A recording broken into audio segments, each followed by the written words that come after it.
교독하시겠습니다. 구약성경 열왕기하 18장 13절에서 16절입니다. 제가 먼저 읽겠습니다. 히스기야 왕 제14년에 아시리아의 사네립 왕이 올라와서 요새화된 유다의 모든 성읍을 공격하여 점령하였다.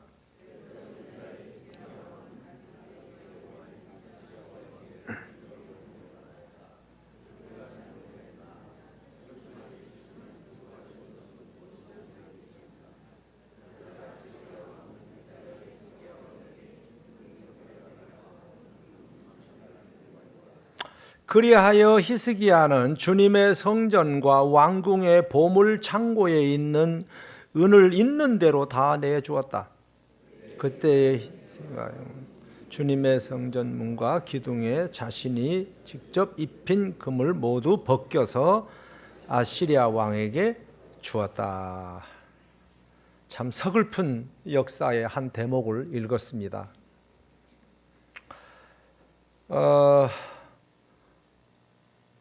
성경은 만사에 때가 있다고 했습니다. 전도서 3장에 보면은 날 때가 있고 죽을 때가 있으며 심을 때가 있고 심은 것을 뽑을 때가 있으며 죽일 때가 있고 치료할 때가 있으며 헐 때가 있고 세울 때가 있으며 울 때가 있고 웃을 때가 있으며 슬퍼할 때가 있고 춤출 때가 있다. 다윗의 아들 솔로몬께서 말씀하시는 하나님의 말씀입니다. 오늘 히스기야 왕 이분에 대해서 제가 한번 설명을 드리려고 준비를 했습니다. 이 왕은 금수저로 태어났습니다. 아버지가 아하스 왕이셨습니다. 그는 유다의 13대 왕이었고요. 25살의 약관의 나이에 왕이 되어서 29년 동안을 유다를 통치했던 사람입니다. 신앙면에서는 나무랄 것이 없을 정도로 훌륭했습니다.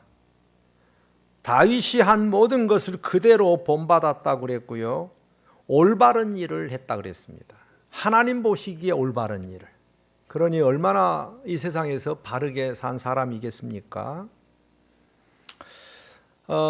소위 적배청산이라, 즉 과거부터 계속해서 그 유다 나라에 산당을 지어서 거기서 자꾸 제사를 지내고 분향을 했던가 봅니다. 그것을 담대하게 헐었습니다. 민족적인 배신자 소리도 들었겠죠. 욕도 많이 먹었습니다. 그러나 하나님이 기뻐하는 일이라 생각해서 그리했던 것이지요. 아세라 목상이라고 여신상을 만들어서 복을 달라고 했던 그 신상도 찍어 버렸고요. 그리고 참 웃기는 것은 모세가 광야에서 노뱀을 만들어서 불뱀에 물린 사람들이 다 죽어갔을 때에 노뱀을 장대에 달고 그 노뱀을 쳐다보는 자는 낫겠다고 했던 그 역사적인 사건이 하나가 있습니다. 그 노뱀이 나중에는 이스라엘 백성들에게 우상단지가 된 겁니다. 그 우리 교단에서는 밖에는 십자가가 있는데 안에 강단 여기 앞에는 십자가가 안 보이죠. 우리 교단에서 이것을 없애도록 했던 이유 중에 하나가 있습니다. 예수를 믿지 않은 분들이 교회에 딱 오시면은 십자가를 보면서 막 절을 하는 겁니다. 그래서 그것을 없앴던 거지 십자가가 우상은 아니지요. 참 불편한 진실이었습니다. 저도 여기서 그 어떤 아주머니가 교회에 오시더니 십자가를 보더니 막 합배를 하는 겁니다. 그래서 그래서 교단에서 그랬구나.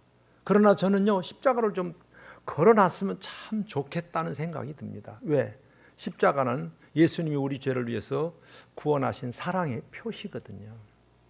그래서 사람들은 목걸이도 십자가로 하고 귀걸이도 십자가로 하고 알고 하는지는 모르겠습니다.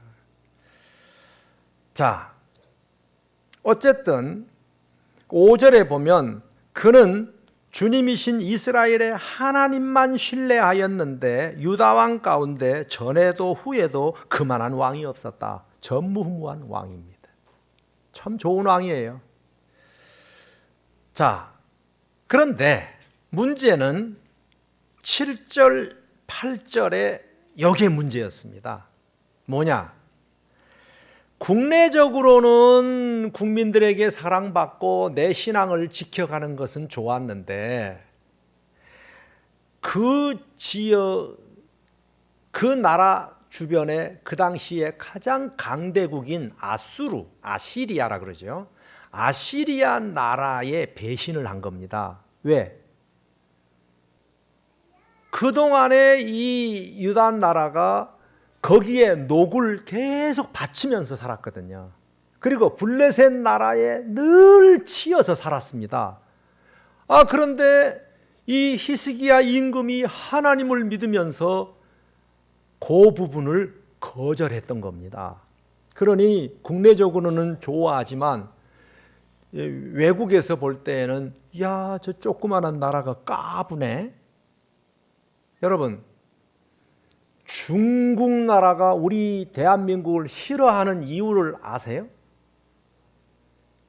그 나라는 땅덩어리 인구도 많고 큰데도 불구하고 가운데 중자를 쓰잖아요. 그런데 조그마한 나라가 뭘 써요? 대한민국, 이 대자를 쓰는 거예요. 글쎄. 그래서 우리를 그렇게 미워한다고 합니다. 그랬다나 어쨌다나 말이 좀 되는 거예요. 어떻게 대자를 쓰냐는 거예요. 대자를.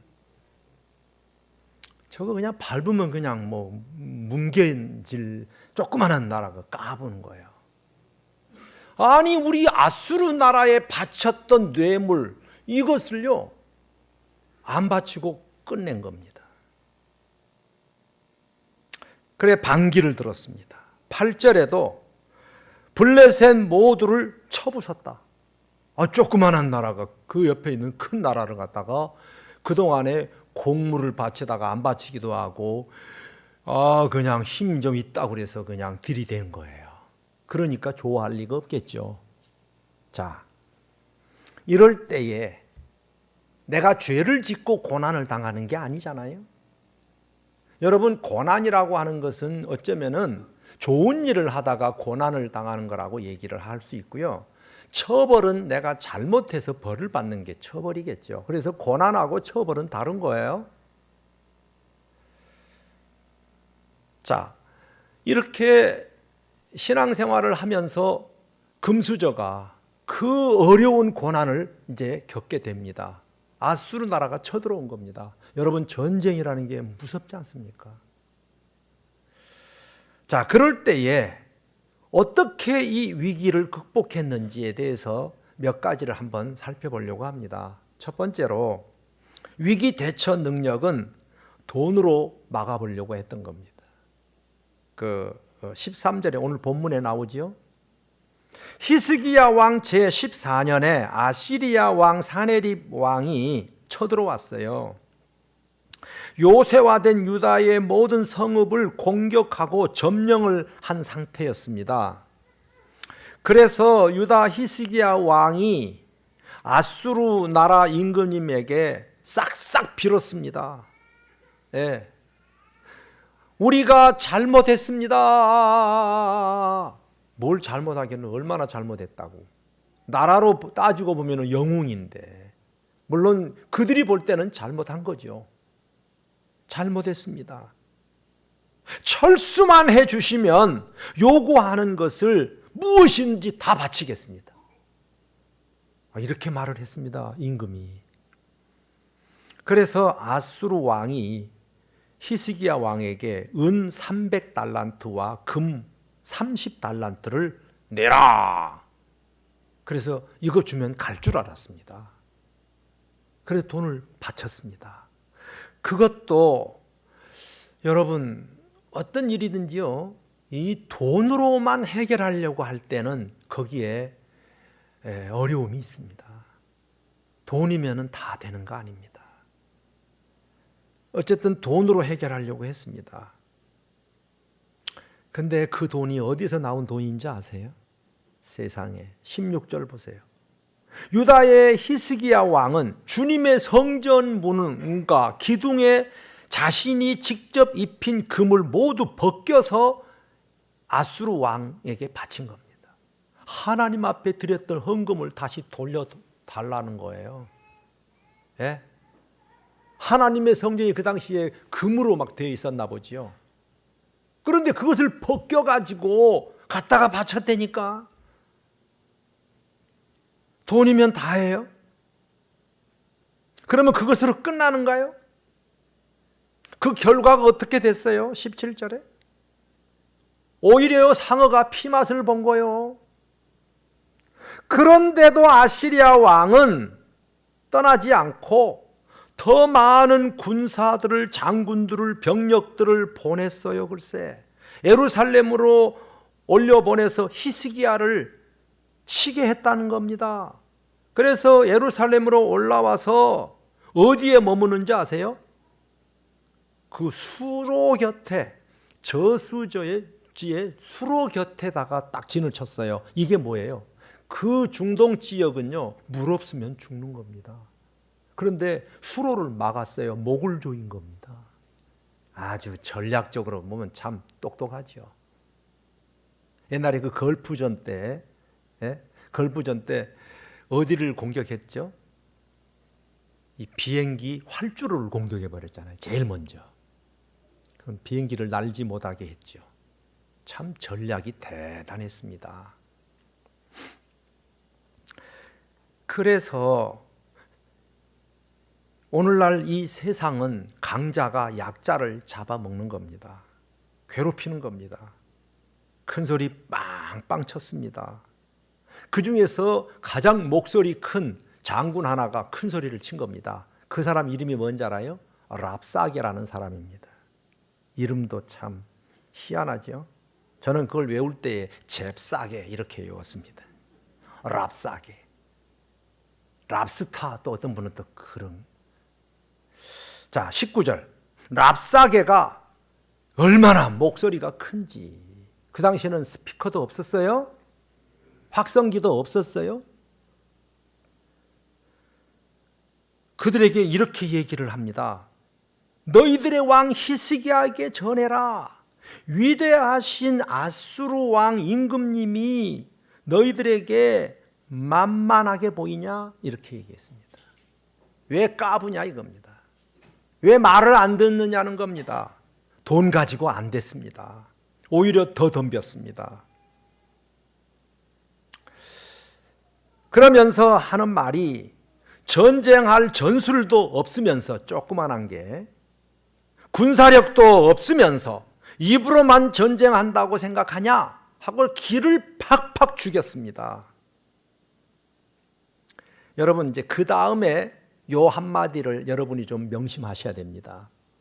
이 랍사게가 이 유다의 왕 히스기야나 또 그 장군들에게 이렇게 얘기를 합니다. 21절에 야야야, 너희들 항복을 안 하는 거 보니까 그 누구를 의지하죠?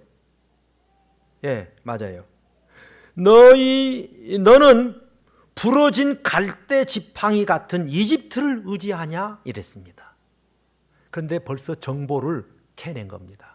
이 이스라엘 하나님의 백성인 유다 히스기야를 중심으로 한 이분들이 돈으로도 안 돼. 그래서 은근히 내통을 어디하고 했어요? 예, 이집트 왕 바로하고 우리를 좀 도와달라고 요청을 낸 겁니다. 그것을 기미를 알아차리고서 랍사게가 잽싸게 너희들이 이집트 왕이 부러진 지팡이라는 거예요. 갈대 지팡이. 여러분, 갈대 지팡이를 이렇게 짚고 가다가 갈대 지팡이가 부러지면 의지하는 우리도 넘어지는 겁니다. 똑바른 소리 했어요. 그런데 이게 맞아요, 맞아요. 이스라엘 사람들이 하나님의 백을 믿고 만군의 하나님 여호와께 나와서 문제를 해결하려고 하지 않고 어떻게 하든지 돈으로 막 해결하려는 거예요. 그리고 빈다고 되는 거 아니에요. 고집 부린다고 되는 것도 아니었습니다. 그리고는 또 애굽을 의지했어요. 애굽을. 그 당시에 같이 사역을 했던 선지자 한 분이 계시는데 누군지 아세요? 이사야입니다. 이사야. 이 이사야 선지자는 궁중에서 하나님의 종으로 섬기고 있었는데 임금님이 자꾸 애굽을 의지하는 거예요. 그래서 계속해서 이 이사야는 이사야서 31장에 보면은요, 임금님, 저 나중에 나옵니다만 미리 한 번 더 말씀드리겠습니다. 이사야 31장 1절에 도움을 청하러 이집트로 내려가는 사람에게 재앙이 닥칠 것이라고 하나님이 말씀을 하셨습니다. 군마를 의지하거나 병거를 의지하거나 기마병 이런 애굽 의지하지 말아야 합니다. 계속해서 이사야는 주의 임금들에게 하나님을 의지해야지 하나님의 백성들이 하나님의 도움을 받지 왜 자꾸 세상 사람을 의지합니까? 그러시면 안 됩니다 하고 임금님에게라도 한마디 하신 거예요. 그런데 이번에 또 어려움 당하니까 사람 찾아가는 거예요. 이집트로 내려보냈어요. 바로 임금님, 우리 좀 도와주세요. 아수르가 우리를 너무 괴롭혀요. 그때에 이 아수르의 장군 랍사게가 이 얘기를 한 겁니다. 너희들이 지금 이집트를 의지하니 이집트는 이 부러진 갈대 지팡이야. 너 그거 의지하면 너도 넘어져. 맞아요, 맞아요.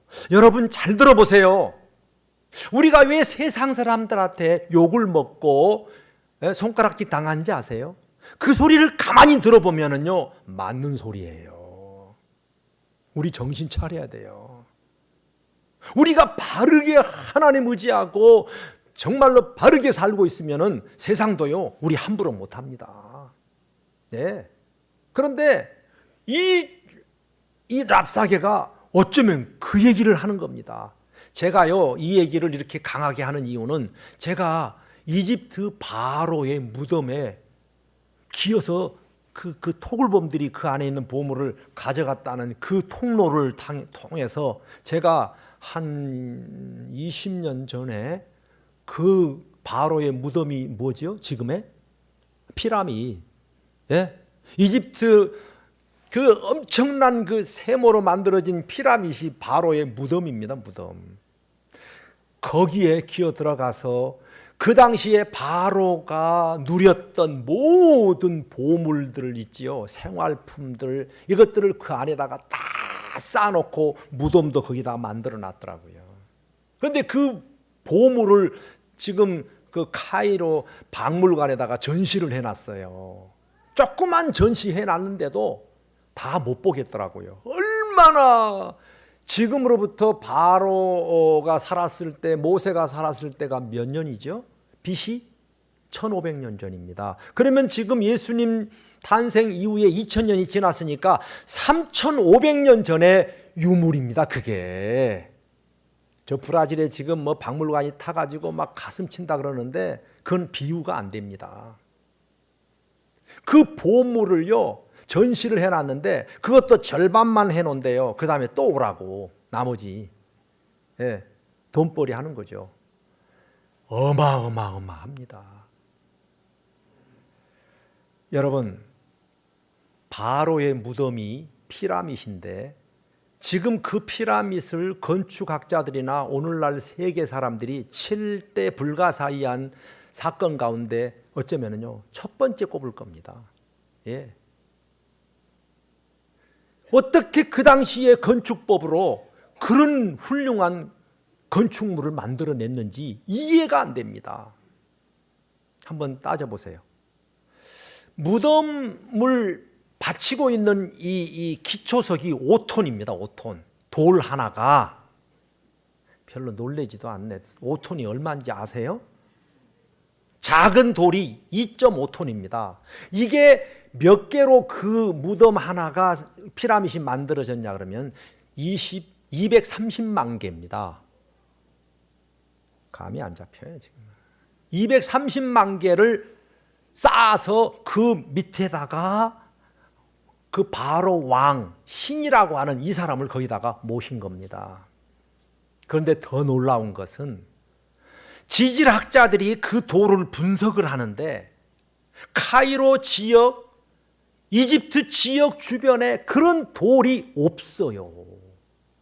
그래서 그 돌의 성분을 따져보니까 400km 정도 멀리, 부산보다 더 멀리 떨어진 그곳의 돌하고 이 돌하고 성분이 같은 거예요. 그러면 그 당시에 이 돌들을 거기서 떠서 여기에 갖다 놓은 겁니다. 바로 왕이 자기의 신이라고 하는 이 사람 한 사람을 무덤 만들려고 피라밋을 만들었습니다. 그리고 그 옆에는 스핑크스가 있는데 그 왕의 위엄을 나타나기 위해서 사람의 얼굴에다가 사자의 몸뚱아리를 만들어 놨잖아요. 보셨는지 안 보셨는지 모르겠다. 역사에 보면 나와요. 그러니까 이 바로 임금은 그 나라의 신과 같은 존재입니다. 그런데 하나님을 믿는 사람이 하나님을 믿지 않고 맨날 거기에 가서 빌부터 살고 거기에 도움을 자꾸 요청하는 거예요. 그런데 그보다 더 그때 강력했던 나라가 지금의 아수르입니다. 아시리아.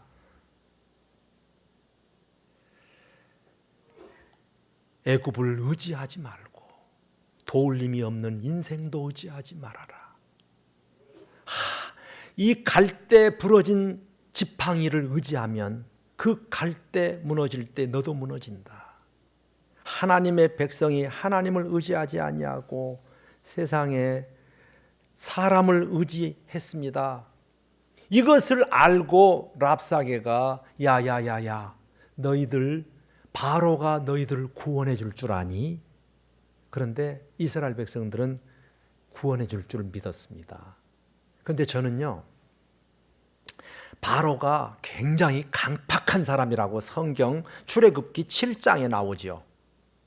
3절에 한번 읽어볼까요? 시작.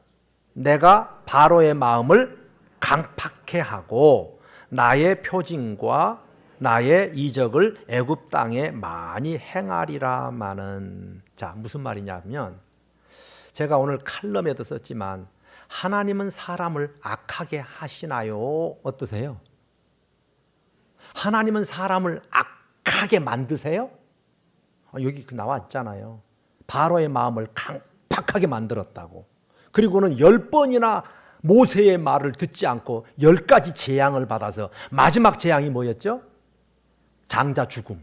애굽의 장자들이 다 죽었는데 바로의 왕자도 그때 죽었잖아요. 전혀 처음 들어본 사람들 같아요 지금. 그래서 결국은 바로가 무너졌습니다. 예, 망했습니다. 그런데 하나님께서 바로의 마음을 강팍하게 만들었다? 이렇게 성경이 써 있는데 그러면 하나님은 사람을 죄를 짓게 만드시나? 이런 질문을 하게 될 겁니다. 그런데 성경을 전체를 뜯어보고 연구를 해봐도 하나님은 죄를 짓지 않는다라고 말씀하셨어요. 그러면 하나님이 아니시지요. 그렇죠. 하나님은 죄를 알지도 못하시고 죄의 그림자도 없으신 거룩하신 분이세요. 그러니까 하나님이시죠. 그런데 어떻게 사람을 죄를 짓게 만듭니까? 만약에 하나님이 죄를 짓게 만든다면 책임론이 전가가 돼야 돼요. 하나님이 그러면 모든 죄를 하나님이 책임져야죠. 우리는 죄인이 아니에요. 참 그 어려운 성경 해석입니다. 그러니까 성경을 해석할 때에 전체적으로 큰 틀 속에서 해석을 해야 됩니다. 그런데 하나님은 죄를 짓지 않으십니다. 믿으시기 바랍니다. 아멘 하세요. 나중에 딴소리 하지 말고 하나님 죄 짓겠잖아요. 바로를 강팍하게 만들었잖아요. 그런 게 아닙니다.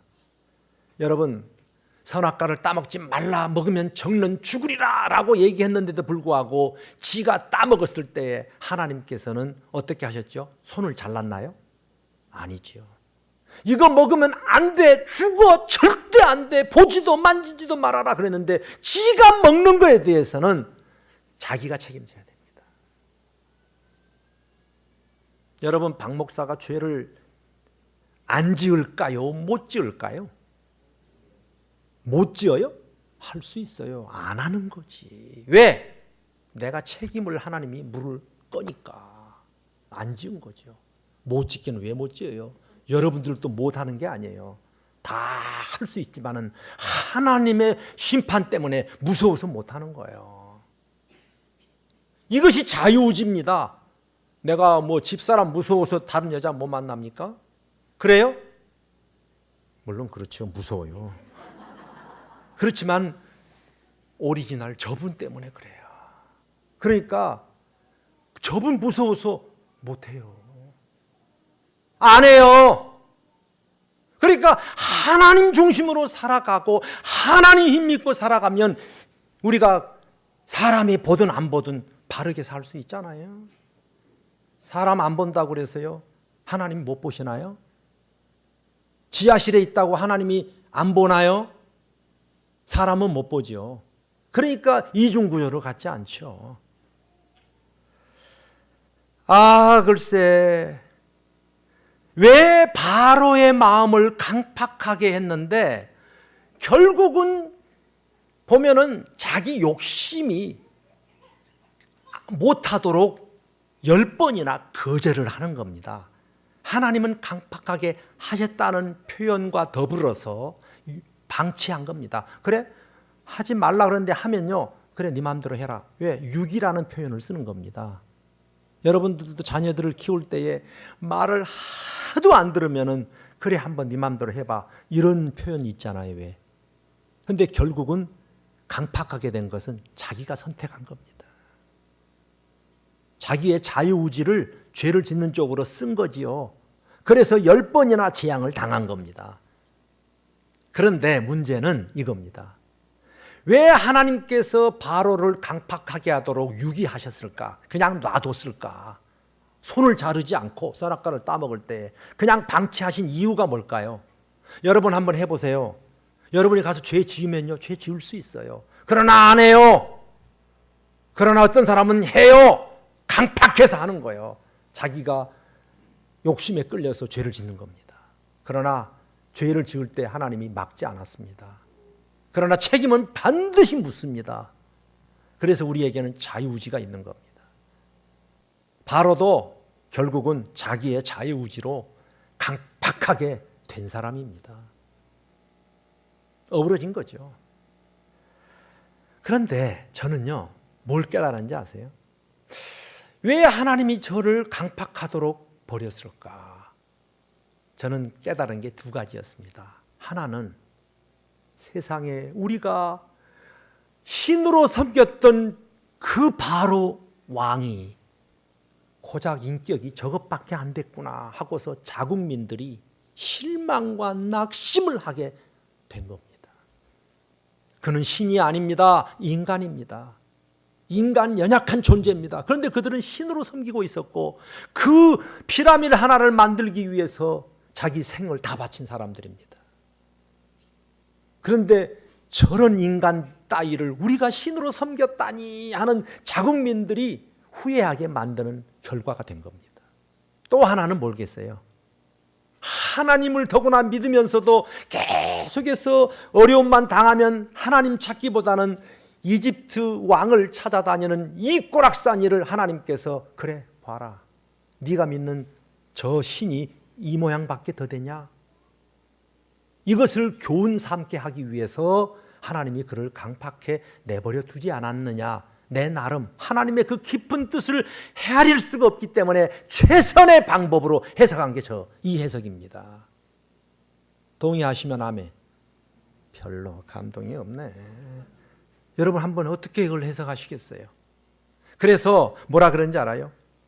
그 5절에 보면은요, 출애굽기 7장 5절에 내가 내 손을 애굽 위에 펴서 이스라엘 자손을 그 땅에서 인도하여 낼 때에는 애굽 사람이 나를 누군 줄 알리라? 하나님이 여호와인 줄 알리라. 하나님만이 최고의 신이라는 것을 애굽 사람도 알게 하고 또 예수 하나님 믿는 이스라엘 사람들도 알게 하시려고 이 바로를 강팍하게 하셨다. 이렇게 해석을 한 겁니다. 아마 틀림없이 맞을 겁니다. 저는 이것을 해석을 하고 나서 이해가 됐습니다. 우리 하나님은 죄를 모르신 분이시고 짓지도 않고 사람들을 죄를 짓게도 하지 않는 분이지만 그러나 자기 욕심에 끌려서 죄를 짓게 되고 그것이 강팍해져서 자기 스스로 벌을 받구나. 그러나 그런 인간 따위를 우리의 왕으로 모시고 있는 저 영혼들이 얼마나 안 됐다는 것을 스스로 알게 될 때가 올 거라는 거예요. 그리고 하나님만이 진짜 여호와 하나님이라는 것을 알게 하기 위해서 강팍하게 하셨다는 겁니다.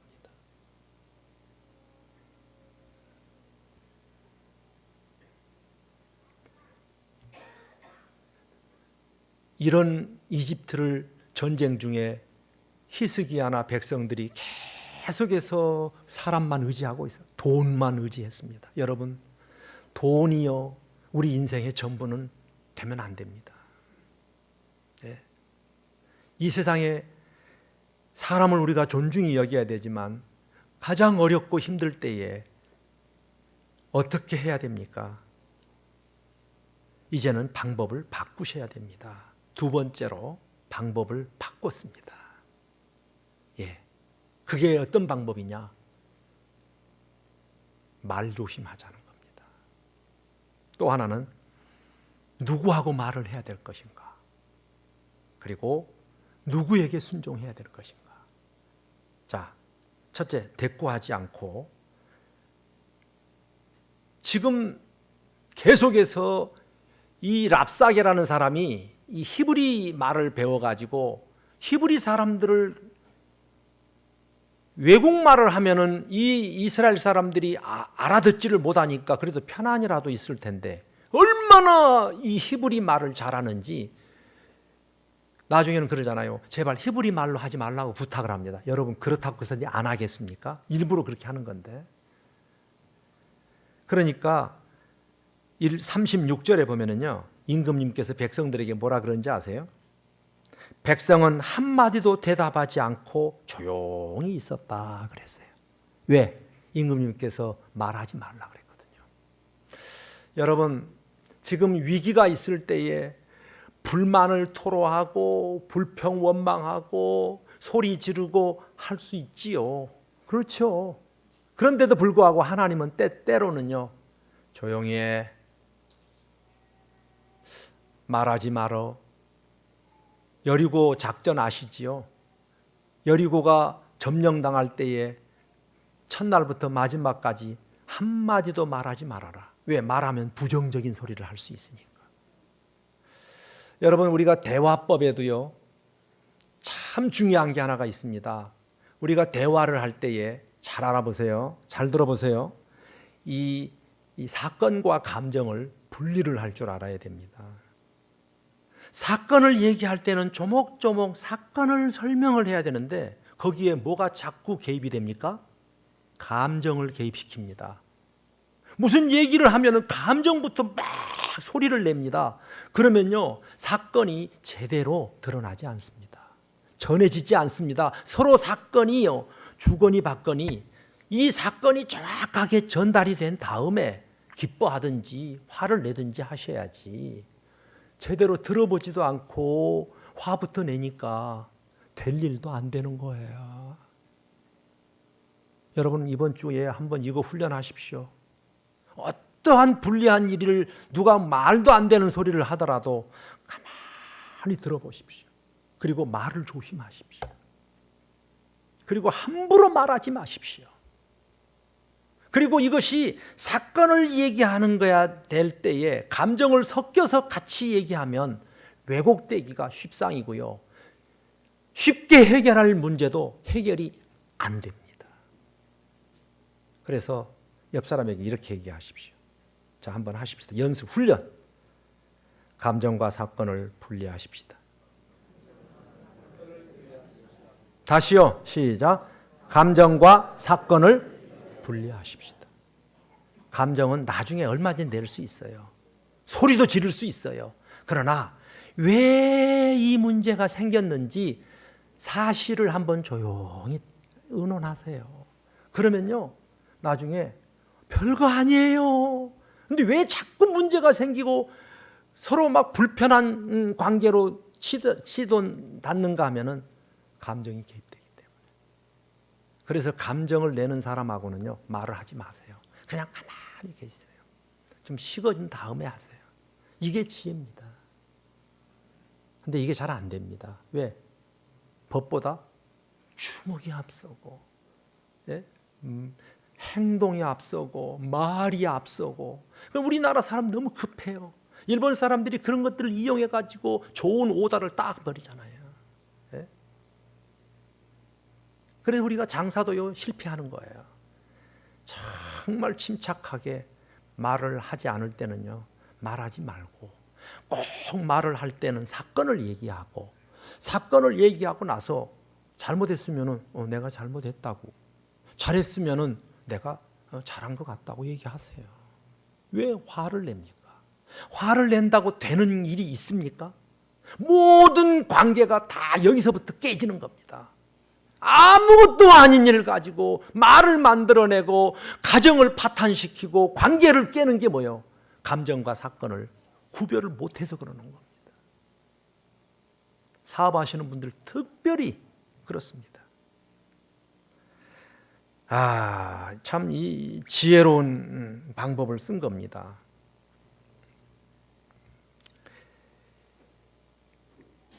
여러분, 그 중국의 과거에 보면요, 60년도, 70년도에 보면은 우리나라에 대한 18기 협회, 그 중국 무술 18기 협회라고 들어보셨죠?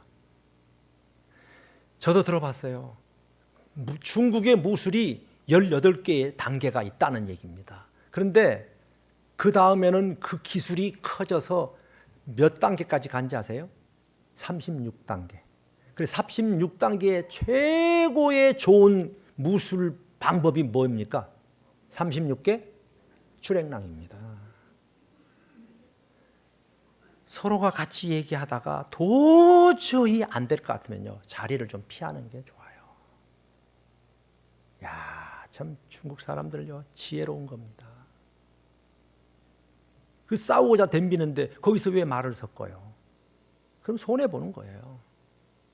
36기 출행랑이 최고 좋은 방법입니다.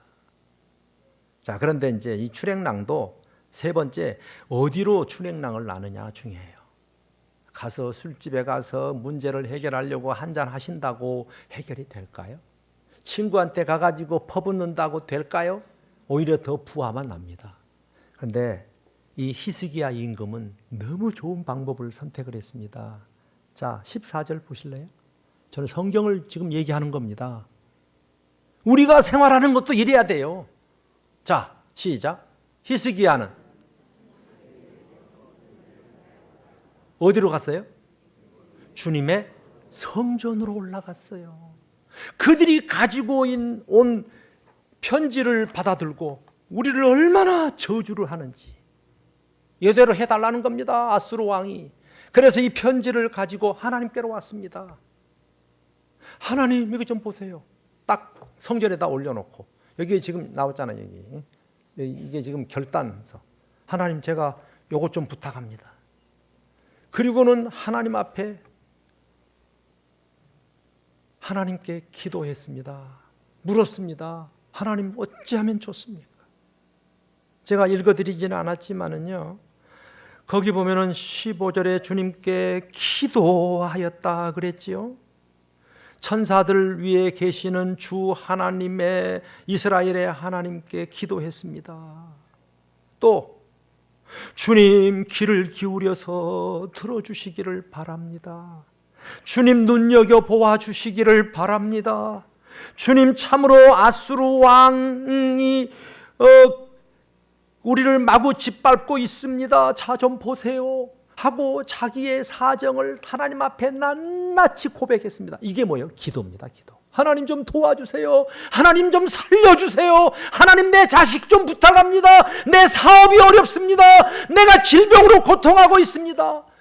만군의 하나님, 우리 하나님은 얼마든지 하실 수 있을 줄로 믿습니다 하고서 기도한 겁니다.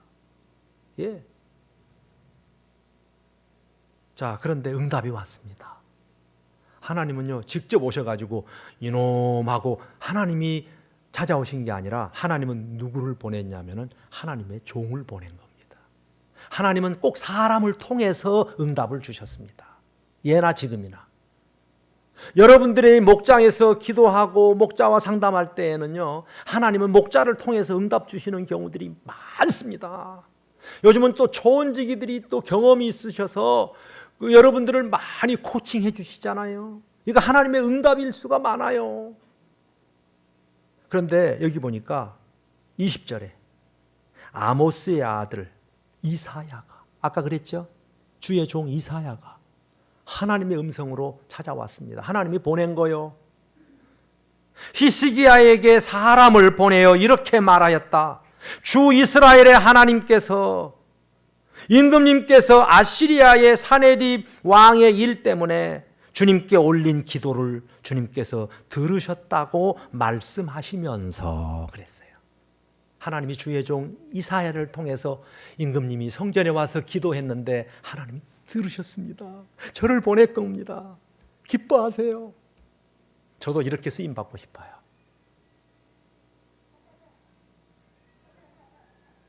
오늘 제가 말씀하는 이 성경 한 구절 한 구절을 박 목사가 지금 얘기하지만 사실은 하나님의 말씀이세요. 믿으시기 바랍니다. 하나님의 음성으로 들으시기를 바랍니다. 저는 하나님은 아닙니다. 그러나 하나님의 종입니다. 하나님의 종을 거절하면 하나님의 말씀이 안 들립니다. 뭐 쥐까짓 게 뭔데 이럴 거 아니에요. 목자가 뭔데. 그러나 하나님은 사람을 통해서 일하신다는 겁니다. 여러분, 왜 하나님이 우리를 도와주셔야 되냐면요, 그분은 신 중의 신이고 왕 중의 왕이신 가장 크신 하나님이시기 때문에 그렇습니다. 여러분, 귀신도요 군대로 활동하는 거 아세요? 거기 그 마가복음 5장에 보면은요, 예수님께서 그 한 마을에 들렸는데 귀신 들린 사람이 있었어요. 그래 귀신을 쫓아냈는데 그 쫓아내는 과정을 한번 들어보세요. 마가복음 5장 8절입니다. 예, 이는 시작. 이는 예수께서 더러운 귀신아 그 사람에게서 나오라 하셨다 그랬죠. 그래서 예수님께서 물어봤어요. 네 이름이 뭐냐 그랬더니 뭐래요? 군대니이다 그랬어요. 그러니까 귀신이 혼자서 활동하기도 하지만 주로 힘을 모아가지고 군대로 활동을 하는 거예요. 그래서 하나님을 만군의 여호와라고 부르는 겁니다. 강력한 파워를 가지신 신 중의 신이신 하나님이 귀신 따위, 마귀 따위는 이것은요 끝내버리는 거죠. 그래서 우리가 하나님 앞에 나와야 마귀의 역사를 물리치고 귀신의 역사도 물리칠 수 있는 거예요. 예, 질병도 물리칠 수 있어요.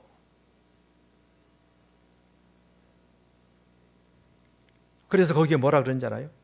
더러운 귀신아 나와라 그랬더니요, 나와가지고 어디로 들어갔습니까? 돼지 떼에게로 들어갔어요. 돼지가 수천 마리, 2천 마리, 그래 갈릴리 바다로 다 빠져 죽었죠. 여러분, 2천 마리의 군대 귀신이었습니다. 이 성경에 그렇게 기록되어 있어요. 귀신의 파워가 엄청납니다. 그런데 귀신 하나 그건 아무것도 아닙니다. 예수의 이름으로 한마디 명령하면 악신이 떠나갈 줄로 믿습니다. 물러갑니다. 예. 저도 이거 귀신 쫓아내 봤는데요, 웃기더라고요. 그런데 예수 이름 앞에는요 꼼짝도 못합니다. 저는 이 병마도 어쩌면은요 병 걸리게 하는 것도 다는 아니지만 이 귀신의 역사도 있을 수 있다고 저는 믿는 사람입니다. 그래서 예수 굿을 하잖아요. 예배가 예수 굿입니다. 예배 드리는 게.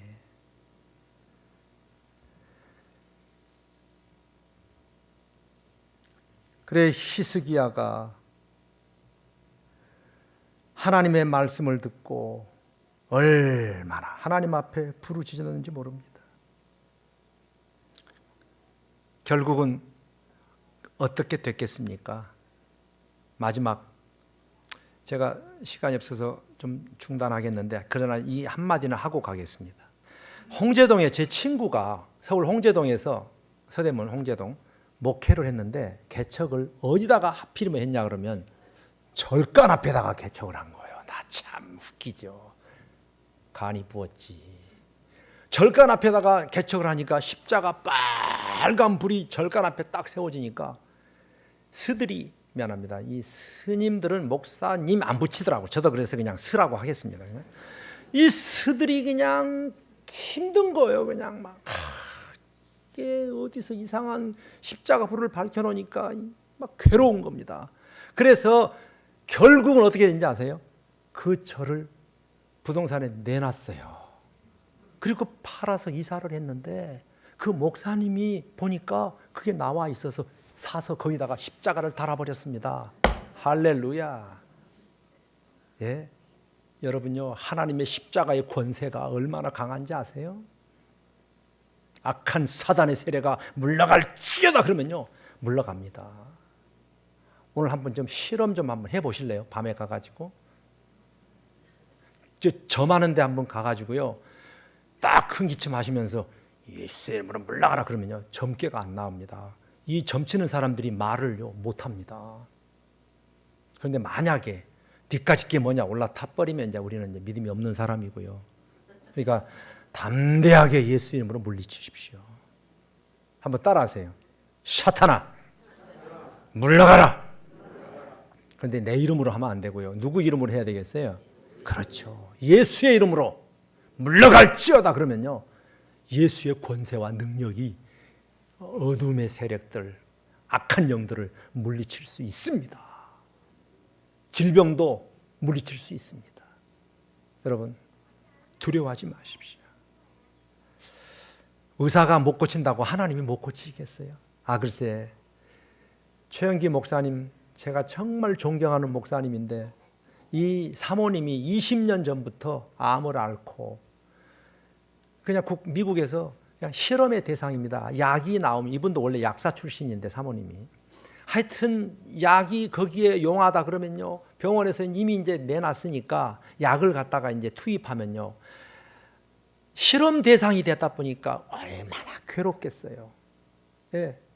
그래도 만약에 그래서 죽으면은 손에 책임 안 집니다.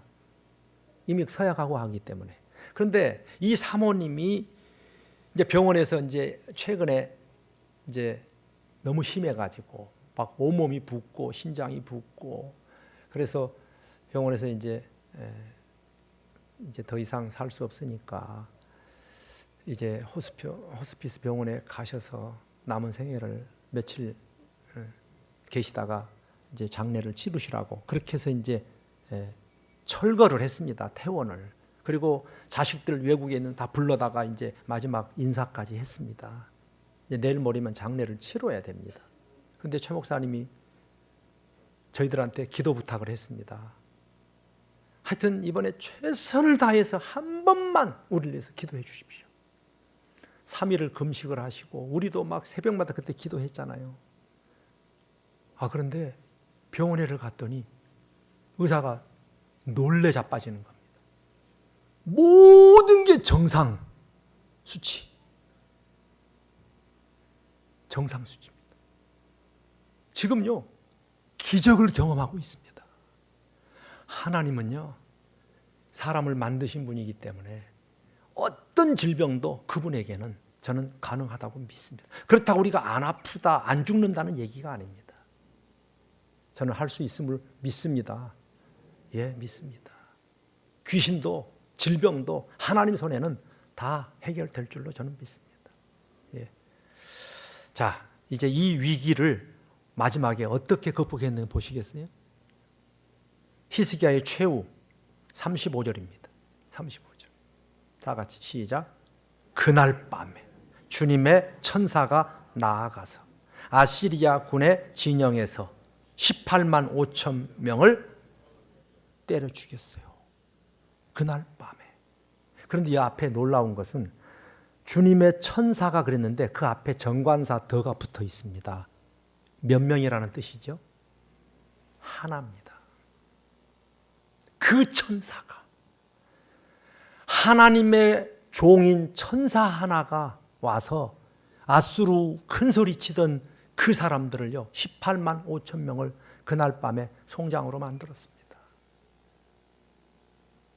이 하나님은 천사 한 사람? 이상하다. 한 분을 불러서라도 역사하실 수 있는 분이십니다.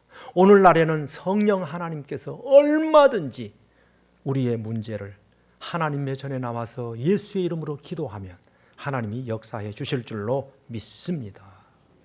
그리고 왕이요, 전쟁에 실패를 해서 그 36절에 보면은 자기의 있던 곳으로 다시 돌아갔습니다. 아수르의 수도가 니느웨 아닙니까? 요나서에 나오는. 예, 글로 돌아가서 거기에서 머물러 살다가 어느 날 세상에 이런 비운을 만났습니다. 어느 날 그가 자기 신 니스록의 신전에서 예배를 드리고 있었답니다. 귀신에게.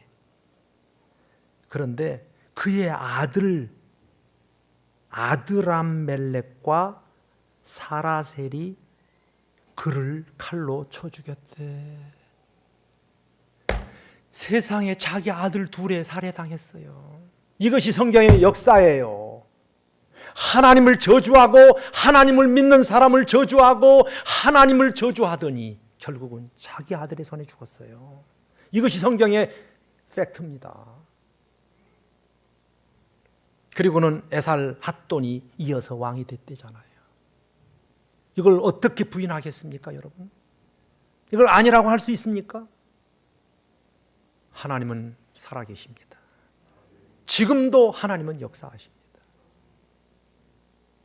이 말씀을 기억하시고 이번 한 주일 동안에 그 어려운 문제들을 혼자 고민하지 마시고 하나님께로 나오고 목장에서 기도해 주십시오.